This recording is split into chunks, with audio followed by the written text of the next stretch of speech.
지금 현 시기에서는 저는 이제 커피만 바라봤을 때는 사실 좋은 사업 아이템으로 우리가 생각할 수는 없을 것 같습니다. 워낙 한국 커피 시장이 과열되어 있기도 하고요. 그리고 저는 개인적으로 좀 추천을 드릴 만한 카페 창업하기 전에는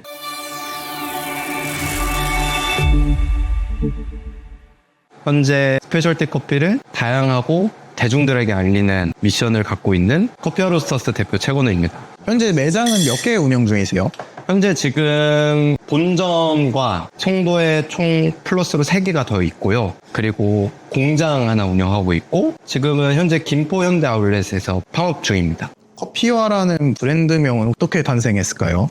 일단 제가 창업을 2021년도에 했는데요. 그때 당시 그냥 화라는 단어에 한번 꽂혔었어요. 그때 당시에 사용했던 방식은 이제 스페셜티 커피가 되게 다양한 맛이 나니까 불에 많이 볶으면 불맛도 나고 에티오피아 어시드나 게이샤 커피를 보면 꽃향기도 나고 그래서 한문으로 이제 불화, 꽃화, 화려화 등등 이런 것들이 너무 많아서 내가 지금 지향하고 있는 커피들을 고객한테 서비스를 할 때 화라는 단어를 통해서 전달을 해보면 좋겠다라고 해서 탄생을 했었고요. 올해 저희가 리브랜딩이 되면서 로고도 바뀌고 많은 사람들한테 좀 커피화라는 브랜드가 좀 어느 정도 로컬 브랜드로 자리를 잡았잖아요. 그러면서 커피화라는 게 꼭 한국에만 있는 단어라는 거를 깨달았어요. 그래서 한국에 왔을 때 혹은 외국인들, 한국분들 이 커피화에서 커피를 먹었을 때는 참 동양적인 무드라든지 한국에서만 먹을 수 있는 커피를 먹는다든지 좀 그런 자부심을 느낄 수 있는 부분들을 녹여내보자 라고 해서 좀 리브랜딩을 좀 확장해서 이번에 커피화라는 단어를 다시 쓰게 되었습니다. 대표님은 어떤 이유로 혹시 처음에 창업하게 되셨나요? 일단 저는 커피 경력이 지금 한 10년 정도 됐는데요. 카페 프랜차이즈 일해보고 개인 카페에서 일해보고 저는 군대에서도 커피를 했어요. 그러면서 어느 거에 꽂혀서 커피를 해야지 보다는 자연스러운 흐름을 통해서 커피를 하게 된 것 같아요. 근데 제가 지금도 비전으로 갖고 있고 목표로 갖고 있는 건 저희가 이 본점이 와보신 분들은 알겠지만 그렇게 좋은 상권은 아닙니다. 내 커피가 좋아서 오는 분들을 위해서 편안하게 커피를 마셨으면 좋겠다라고 해서 창업했습니다. 여기는 어떤 상권인가요? 제가 생각했을 땐 카페를 하면 안 되는 상권이었어요. 일단 카페라고 하는 건 스트릿, 유동인구가 좀 많아야 되고 유동인구가 많고 그 인구들이 고여야 되는 상권이어야 된다고 생각을 하거든요. 혹은 인프라가 많이 구축이 돼 있어서 고객들이 지나다니다가 커피 한 잔을 먹더라도 좋은 커피 먹고 하는 것들이 좀 많아야 되는 상권에 있어야 된다고 생각을 해요. 근데 여기는 전혀 그렇지 않습니다.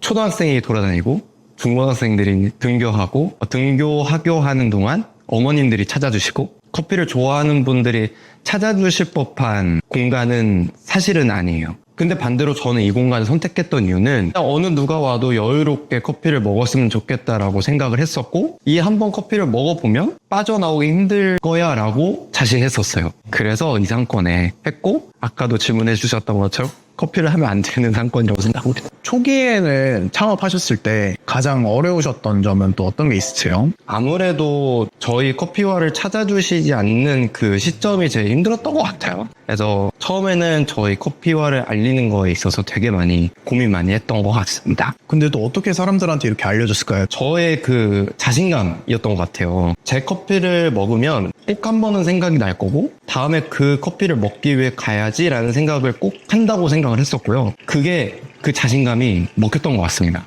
그리고 제가 창업을 했을 때는 코로나 시국이었었어요. 전 로스터리다 보니 커피를 먹고 맛있으면 원두를 사는 형태로 많이 이어졌었어요. 그리고 저는 이 매장을 오픈했을 때에도 홀 손님을 많이 받아야겠다라는 생각보단 테이크어웨이나 아니면 원두를 구매하는 분들을 위해서 이 공간을 만들었다고 생각하시면 될 것 같아요.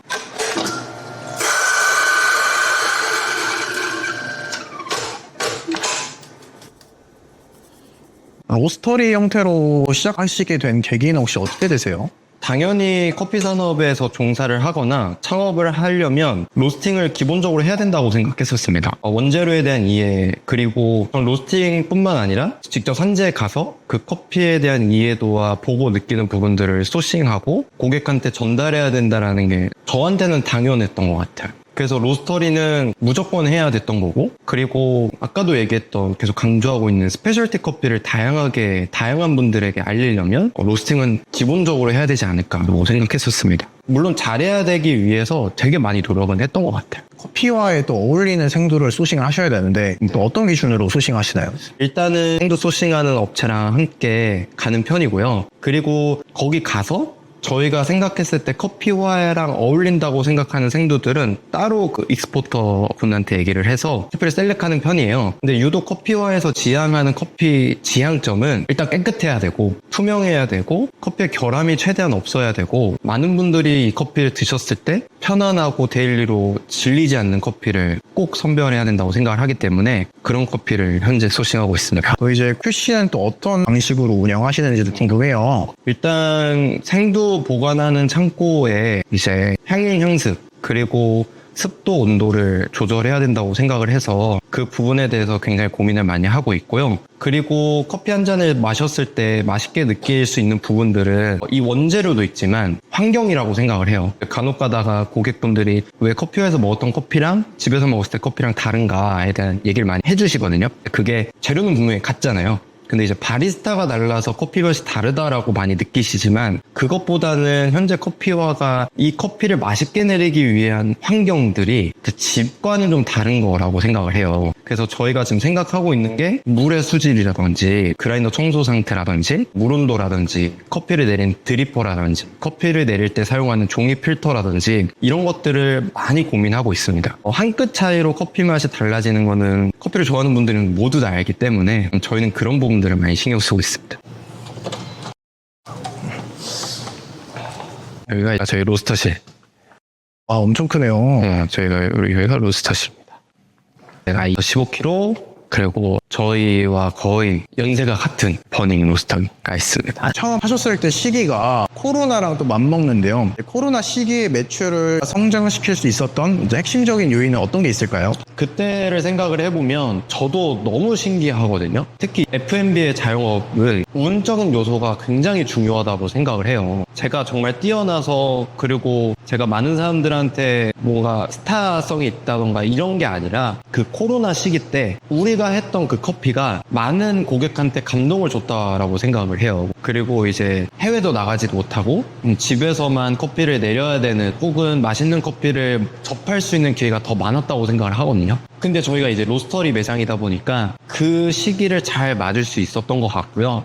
그리고 그때 당시에 저희가 온라인을 오픈을 했었어요. 이제 오프라인으로 고객한테 커피를 판매하고 커피 원두를 판매하는 것보다도 전국으로 나가고 혹은 그게 글로벌 시장으로 나가려면 결국은 온라인 시장이 필요하겠다고 생각을 했기 때문에 그때부터 저희는 온라인 마켓 열었었습니다. 그게 좀 저희의 게임 체인저가 아니었나 생각이 듭니다. 지나가면 카페 하나, 지나가면 또 카페 하나, 카페가 되게 많아요. 편의점보다 많다는 이야기가 있어요. 그래서 그만큼 카페가 많은데요. 이렇게 이제 레드 오션에서 살아남기 위해서 가장 효과적이었던 전략은 또 어떤 게 있었을까요? 말씀하신 것처럼 통계를 보면 작년 통계인가 제가 봤는데 편의점이 5만 개 정도 되고 카페가 10만 개가 좀 넘더라고요. 정말 말씀하신 것처럼 한 건물에 카페가 1층에 6개, 7개는 기본적으로 보이고 저희 본점 건너편 상가만 하더라도 프랜차이즈 커피 판매하는데 13군데가 넘어요. 그 와중에 저희 브랜드가 사랑을 받는 이유는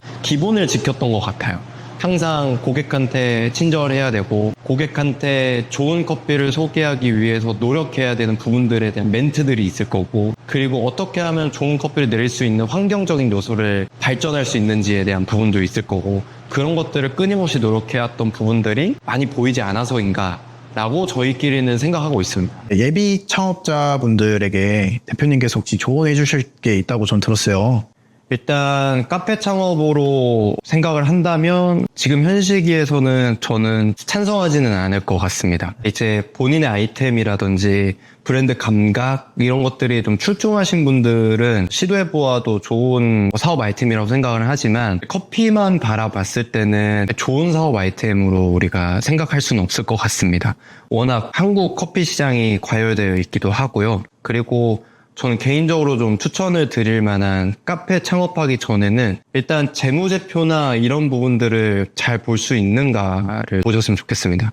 내가 어느 정도 수익을 올렸을 때 어느 정도의 매출을 일으켰을 때 수익을 가져갈 수 있는지, 그리고 내가 앞으로 이 머신을 샀을 때 감가가 얼만큼 되는지, 그리고 이 카페가 망하는 것도 되게 잘 망해야 된다고 또 생각을 하는 게, 감가가 되는 이제 머신 비용들이나 이런 것도 고려를 해봐야 되고, 반대로 재무제표 상으로도 성적표가 좀 좋아야 앞으로도 확장을 더 하실 수 있기 때문에 그런 부분들을 좀 많이 염두에 보시면 좋을 것 같고, 두 번째는 마케팅에 대한 부분들을 많이 이해해 보시면 좋지 않을까. 저희도 마케팅에 대해서 늘 공부하고 있고 저희 내부적으로 또 많은 고민을 하고 있는데, 창업하시기 전에도 그런 부분들을 좀 고민 많이 해보셨으면 좋겠습니다. 그리고 또한 리브랜딩을 했지만 브랜딩에 대한 부분도 절대 간과해서는 안 될 것 같습니다. 그래서 고객이 이제는 좋은 커피를 따라다니는 것도 있지만 좋은 커피보다도 감성이나 무드에 대해서도 굉장히 중요하게 생각을 하기 때문에, 많은 고객들에게 감동을 주려면 이 한 잔의 커피에 대한 감동도 있지만 사장 혹은 CEO가 전달하고자 하는 철학들이